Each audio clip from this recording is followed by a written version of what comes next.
우리 지난 시간에 우리 56번까지 했죠. 56번. 자, 그 다음에 57번. 자, 57번 정리하겠습니다. 57번. 상수 배관 내에서 수압은 다음 중 어느 범위로 유지하는 것이 가장 좋은가? 사실 우리 이거 배웠어요. 상수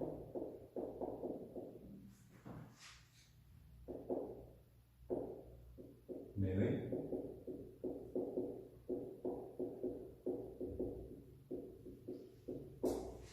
자, 우리 보시면 사실은 10m가 1kg/제곱이에요. 이게 압력단위죠. 압력단위. 1kg/cm 제곱이 약 한 10m 정도 돼요. 그러니까 수조를 세우고 이렇게 10m 정도, 이게 10m 정도 되는 게 바로 1kg/cm 제곱이에요. 그죠? 10m 정도가 1kg/cm 제곱이에요. 근데 한 층의 높이가 보통 3m 잡아요. 그럼 10m면은 한 3층 정도 되죠? 한 3층. 그래서 한 3층에서 5층 정도 되는, 한 7층 정도 되는, 3층에서 한 7층 정도 되는 게 바로 요 10m 정도 돼요. 그래서 상수관 배관 내에서의 수압은 어느 정도 범위를 유지하는 게 제일 좋냐 하면 약 5층 높이로 유지하는 게 1.5kg/cm 제곱. 지금 그림에 보시면은 10.0kg/cm 제곱, 라버는 너무 크고 약 1.5에서 4kg/cm 제곱이 적정하다. 그리고 이거는 15m에서 약 40m 정도 되는 높이다. 그거 사실 좀 너무 높아요. 57번에는 다. 자, 그 다음에 상수 시설 기준에 의한 급수관을 분리하는 시점에서의 배수관 내 최소 동수도압은 얼마 이상을 확보하여야 되느냐? 58번. 이 최소 동수도압입니다. 최소 동수도압.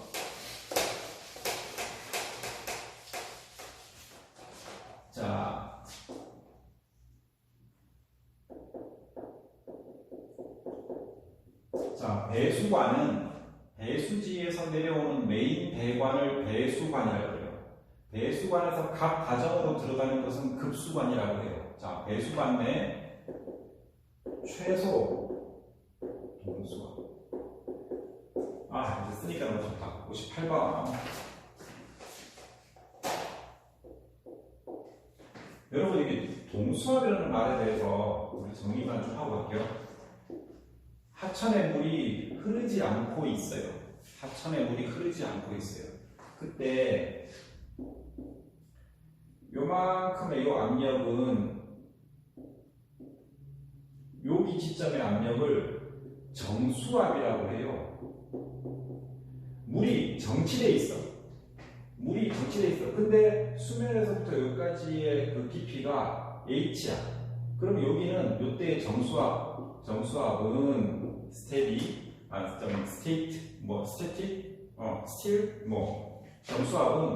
ρGH라고 표현을 해요. 이걸 정수압이라고 해요. 근데 상수관은 물이 흐르죠. 최소 동수압은 뭐냐 하면 물이 흘러. 그러면 이쪽 면은 모르겠지만 이쪽 면에 요 면은 압력을 받겠죠. 그죠? 이때 받는 요게 2G분의 V 제곱을 동수압이라고 해요. 그죠? 물론 이건 이제 관로라고 생각해 봅시다. 이건 관로라고 하면 관로도 마찬가지겠죠. 관로에서 물이 여기까지 오면 여기 수면에서 위에서부터 중력 받으니까 여기 오면 ρGH가 정수압.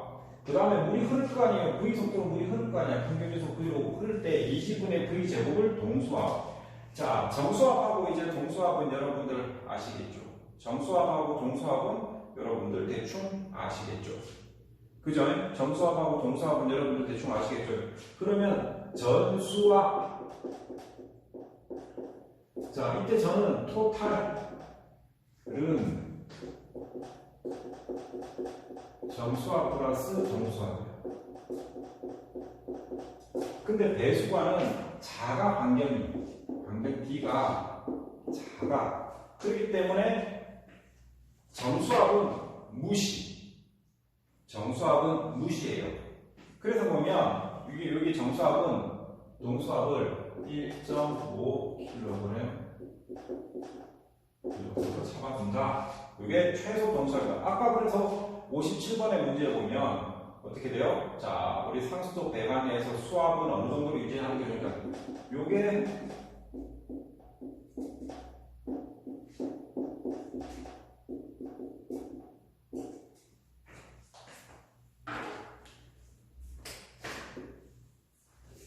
최소죠, 최소. 근데 10kg per H, 10kg per cm 제곱은 너무 커. 그죠? 이게 최소 동수압이 되는 거예요. 아시겠죠? 이제 동수압하고 정수압의 차이점 아시겠죠? 자, 그 다음에 다 나온다 이제.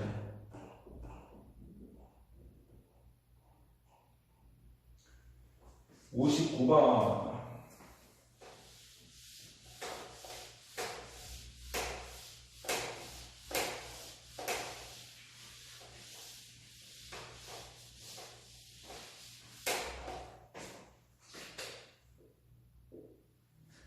상수도의 배수 관망 중 격자식 배수 관망에 대한 설명으로 틀린 것은, 자, 상수도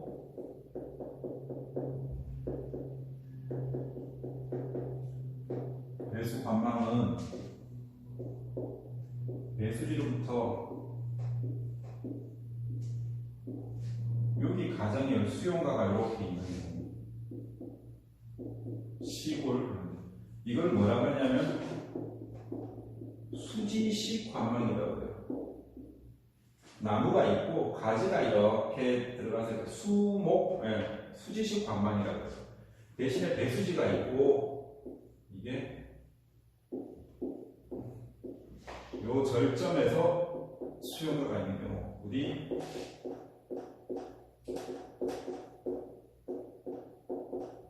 배웠죠? 여기가 수용가, 요 절점에서 물을 뽑아 먹는 식으로 관을 설계를 하는 것을 우리 격자식 관망이라, 혹은 블럭형이라고 해요. 자, 관망에 대한, 이건 왜 이렇게 관망을 설계를 하냐 하면, 관이 여기 하나 부서져도 여기까지 물이 가죠. 이렇게 가다가 여기까지 가니까. 그죠? 관이 하나 부서져도 물이 충분히 도달될 수 있게 하기 위해서 격자식 관망을 보통 소화관 포함해가지고 이렇게 구매해요. 대도시는 전부 다 이렇게 돼 있고, 시골 지역이 이제 수지식 관망으로 돼 있어요. 자, 상수도 배관 중 격자식 배수 관망에 대한 설명으로 틀린 것은, 물이 정체하지 않죠. 우리 이거 해석할 때 어떻게 돼요? 플러스 시계 방향, 플러스 시계 방향, 플러스 시계 방향. 근데 이런 경우에는 여기 한쪽에서 만약에 사람들이 전부 다 휴가 가거나 뭐 그렇게 되면 어떻게 돼요? 물을 안 쓰면 요만큼이 정체된 관로가 생기겠죠. 그죠? 그 다음에 사고시 단수 구역이 작아진다. 아까 제가 말씀드렸죠. 관역이 부서져도 물은 돌아서 들어간다. 수리 계산이 복잡하다. 하비 크로스법 계산하는 것도 되게 중요하다고 말씀드렸고, 그 다음에 계산하는 방법이 조금 복잡하죠. 제수 밸브가 적게 소요되므로 시공이 영리하다. 시공 연락 복잡해요. 그리고 이거 하는 동안에 하비 크로스법뿐만 아니라 미국에서 나온 설계사에서 쓰는 EPA 넷이라는 프로그램으로 이 관망을 설계를 해야 돼요. 이건 뭐냐면 Environment Protection Agency, 미국 환경청에서 만든 프로그램으로 이 관망을 설계해서 집어넣어야 돼요. 그래서 여러분이 아시는 상하수도 쪽에 유수와 같은 메이저급 엔지니어링 회사에서는 이 EPA 넷을 돌릴 줄 아는 사람을 이렇게 뽑아서 자기네들 본부에 배치를 합니다. 자, 그 다음에 60번. 다음 중 저수 탱크를 설치하여 흡수하는 방식이 아닌 것은, 배수관의 수압이 소요압에 충분한 경우, 자, 저수 탱크를 우리 학교처럼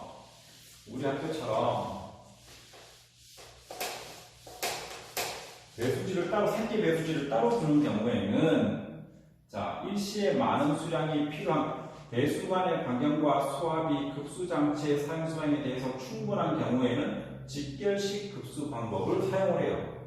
그러니까 무슨 얘기냐면 우리가 교직원 식당, 임직원 식당에다가 그 위에다가 산에다가 배수 탱크를 놓는 이유는 수압이 약해서 그래요. 왜냐하면 자연유화로 물을 공급을 할 때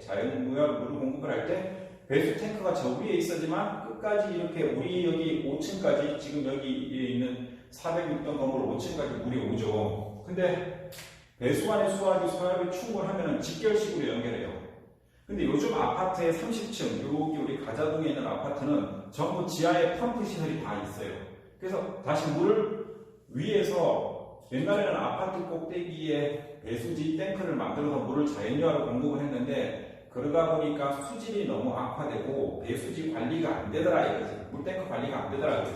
그래서 요즘은 수돗물이 지하로 오면 지하에서 물을 저장해서 위로 직결로 물로 공급하는 바로 펌프를 이용하는 직결식이에요. 그래서 파라디움 시티 이런 가자동에 새로 진 아파트에 보면 정전이 되면 수돗물이 안 나와요. 정전이 되면 수돗물이 안 나오는데 거기에 뭘 달았냐면 UPS 장치라고 해서 그 긴급시 때 수돗물 정도 올릴 수 있는 그런 장치를 에너지 저장 장치를 만들어서 물을 공급을 해요. 그래서 소요 수압이 충분한 경우에는 직결식으로 연결하고 저수 탱크를 달지 않습니다. 자, 그 다음에 61번.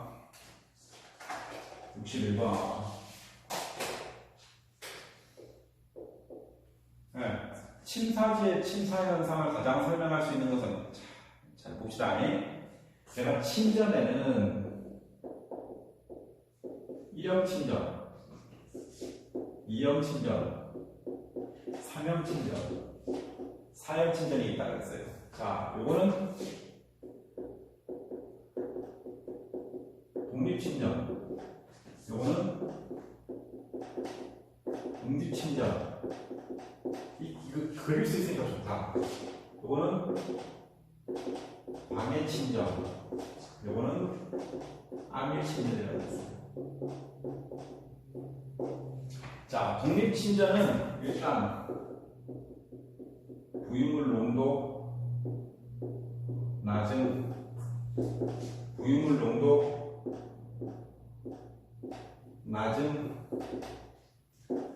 부유물 농도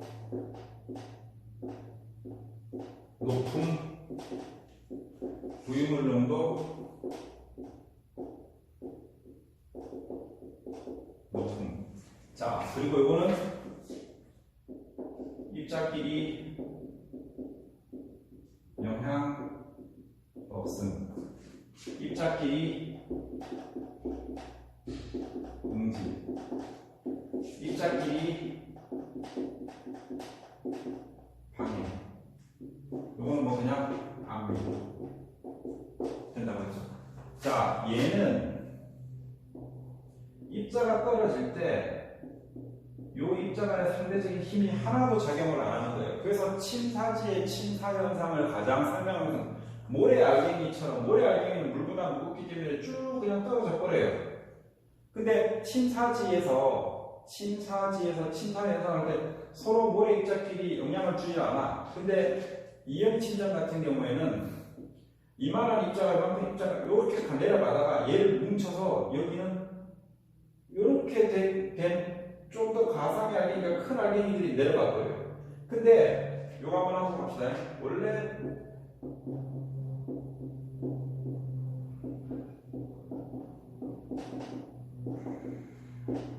얘가 D1이고 얘가 D2일 때 여기에 D1 플러스 D2가 되면 입자가 다 커지기 때문에 얘가 떨어지는 속도와 얘가 떨어지는 속도보다 두 개 합쳐놓으면 더 빠른 속도로 떨어지게 되는 거죠. 이게 뭐야?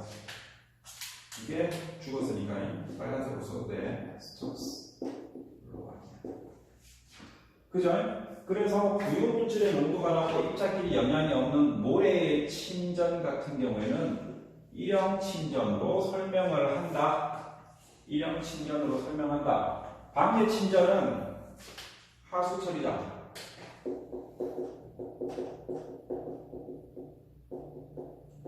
너무 춥죠.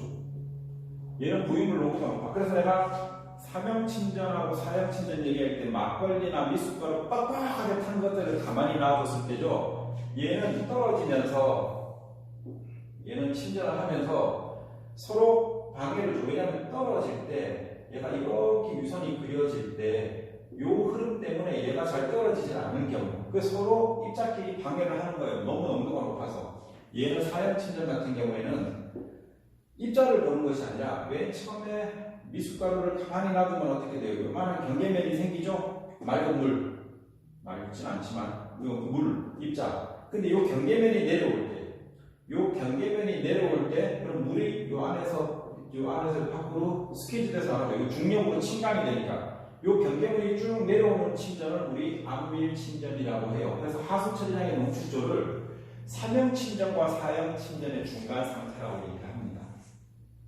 삼형 침전과 사형 침전의 중간 정도의 상태라고 얘기를 합니다. 그죠? 자, 지금 한 번 더 얘기하면 1형 침전, 2형 침전, 3형 침전, 4형 침전에 대해서 대충은 이해를 하시겠죠? 대충 이해하시겠죠? 자, 그 다음에 이게 쓰니까 이런 걸 좀 그려줄 수 있구나. 자, 이거 중요하다고 내가 별표 치라고 했는데 시험 문제 딱 나오죠?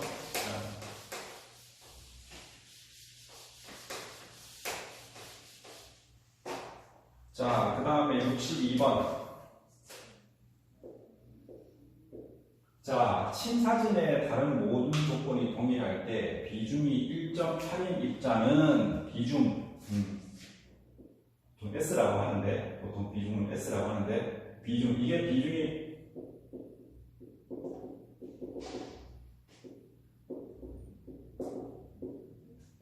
비중, 스페시픽 그래비티라고. 이게 1.8. 자, 스페시픽 그래비티는 물과 비교. 그래서 단위가 없어요. 물이 1이야, 물이 1. 그러니까 물에 뜨느냐, 아니면 물에 가라앉느냐 할 때, 이건 물의 밀도.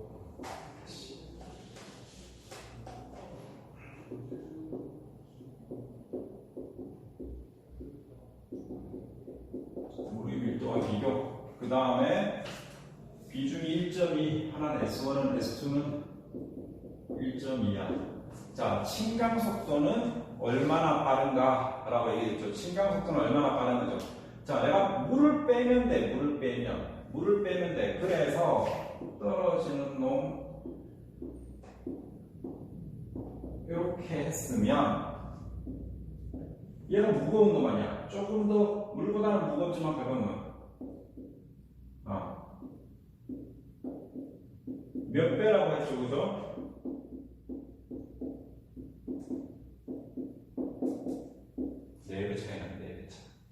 그죠? 물과 비교하는 거다. 물의 밀도와 비교하는 거다. 근데 왜? 자, 우리 요거 공식 구할 때 어떻게 구해? 한 번 더 이거 합시다. 28. U분의 로에스 빼기 로 곱하기 이렇게 돼 있잖아요. 재밌는데? 요거는 입자의 밀도. 이게 물의 밀도예요. 요건 중력 가속도. 요건 입자의 지름. 요거 점성계수. 근데 여기다가 그냥 1.25 1.85면 몇 배 차이 뭐 이런 거 안 나와. 그러니까 로S 빼기 로라고 해서 요 로 1 물이니까 물의 밀도를 집어넣어줘야 돼. 그죠? 그러면은 4배라는 차이가 나오죠? 여러분 그 스토크 법칙 제가 외우라고 분명히 말씀드렸습니다. 네. 자, 그 다음에 다시 자 비중하고 그 다음에 요 저기 뭐냐 63번 봅시다. 63번은 이게 틀려. 재활용이에요. 재활용.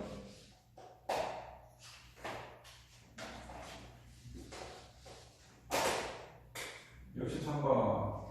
자, 비중이 0.2인 놈과 그 다음에 비중이 0.6인 놈이 있어. 그때 보면 이때는 떠오르는 거 부상이나 아니면 침강이나 똑같아요. 이렇게 똑같이 들어가. 1 빼기 0.2, 1 빼기 0.6. 그럼 어떻게 돼? 0.8, 0.4 돼서 2배 되는 거죠. 똑같아요. 침전하는 거하고 침강하는 거는 얘는 물보다 얘도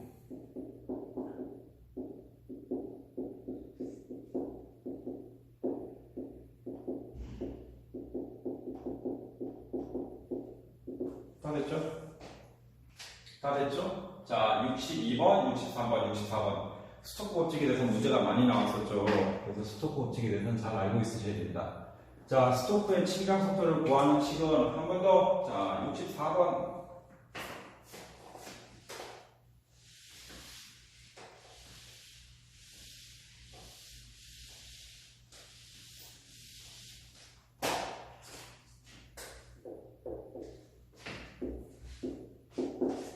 제가 욕하자 그러면서 스토크 법칙 얘기하죠. 스토크 법칙. 근데 여러분 이것만 외우면 안 돼요. 그럼 이것만 외우면 안 돼요. 이게 뭐를 물리적으로 뜻하는지를 여러분 다 이해하고 있으셔야 돼요. 답은 다. 그죠? 그 다음에 65번.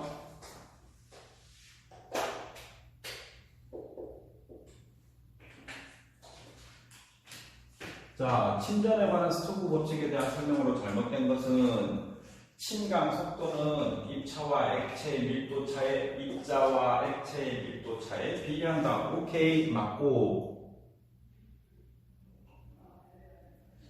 침강 속도는 겨울철이 여름철보다 크다. 아닌데. 왜냐하면 겨울철에 얘가 커지잖아. 겨울철에 얘가 커지잖아.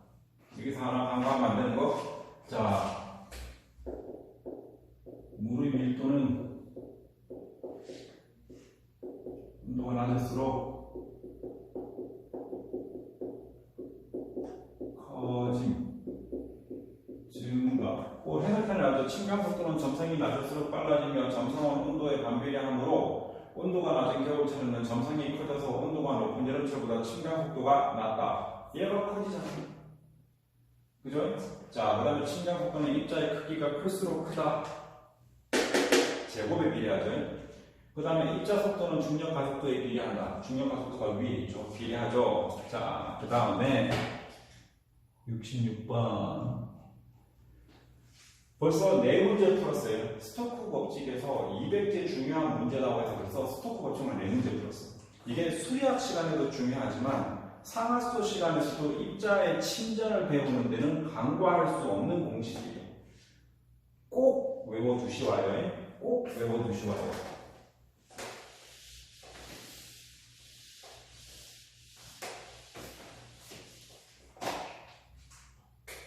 자, 66번. 유효 수심이 3.5m. 침전지. 한 이 정도 해요. 한 4m 내외로. 체류 시간이 3m.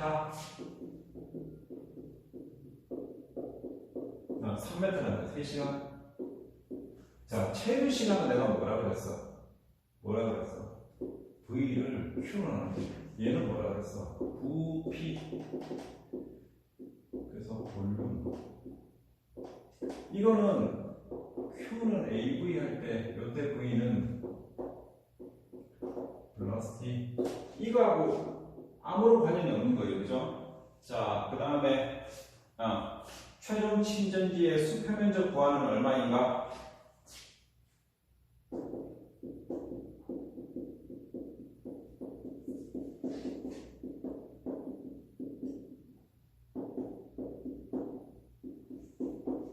잘 봐요. 오는 A. Q 나누기 A. Q 나누기 A. 그죠? 수표면적 구하는 Q 나누기 A가 되는 거예요.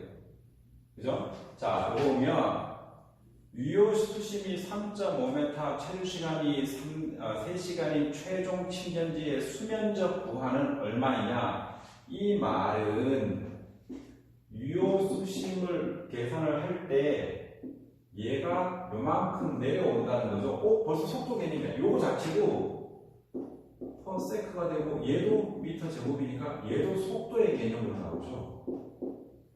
근데 우리 기억나죠? 이렇게 돼 있을 때 여기서 출발하면 여기까지 떨어질 때잖아. 그러니까 유효수심 여기서부터 여기까지는 HR, 그 다음에 체류 시간은 3시간이야. 3시간 동안에 3.5m를 내려오는데 체류 시간이 HR로 돼 있어. HR로. 근데 저기 보면 데이로 돼 있잖아. 그러니까 여기다가 24분의 1을 해줘야 되는 거 요거 읽지 말아요. 단위가 데이로 돼 있잖아. 근데 여기는 HR로 돼 있잖아. 자, 요거 보면 3 곱하기 24분의 1 하니까 0.8, 8분의 1 데이. 8분의 1 데이. 그렇게 풀면 얘가 28m 바로 되니까. 그죠? 자, 요거 어렵지 않습니다. 그 다음에 67번.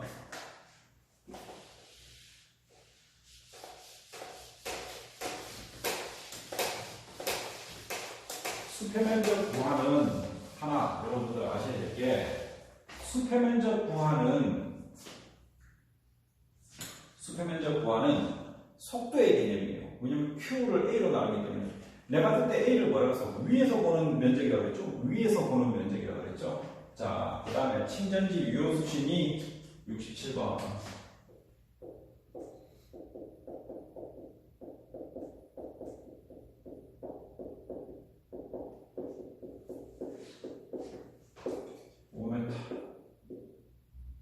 최대 사용수량 Q는 그래서 500 500m 정도. 침전 시간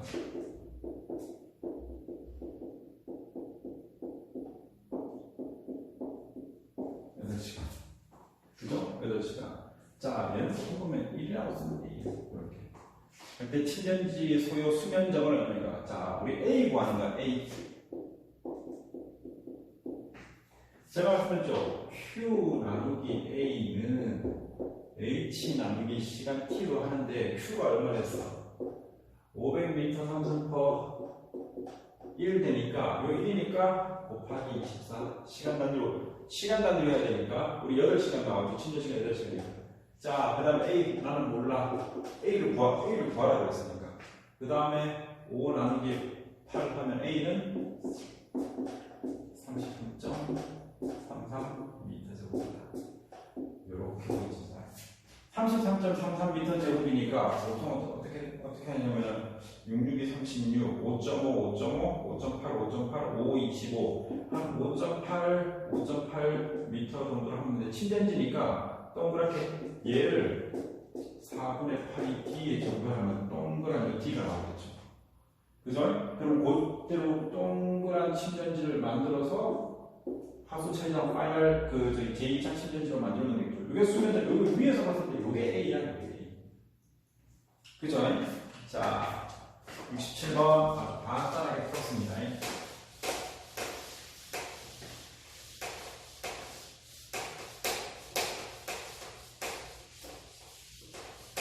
다음에 68번.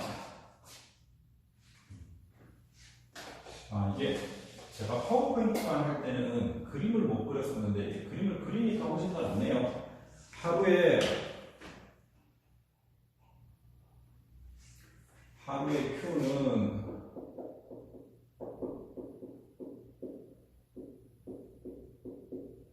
원형 침전지를 건설하려고 침전시키는 침전 속도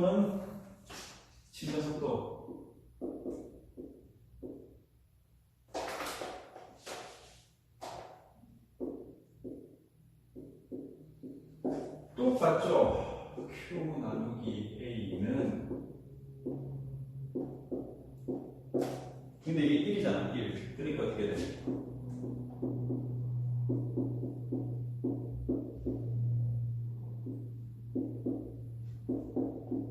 이렇게 되는 거지. 그죠? 그러면 얘랑 다시 바꾸고 A는 A는 얼마고? A는 3분의 5400 곱하기 1인데 지금 구하라는 게 뭐예요? 침전지의 직경이죠. 그러니까 원형 침전지라고 했으니까 똑같죠. 이게 직경이니까 어디? 이 면적은 어떻게 보여요?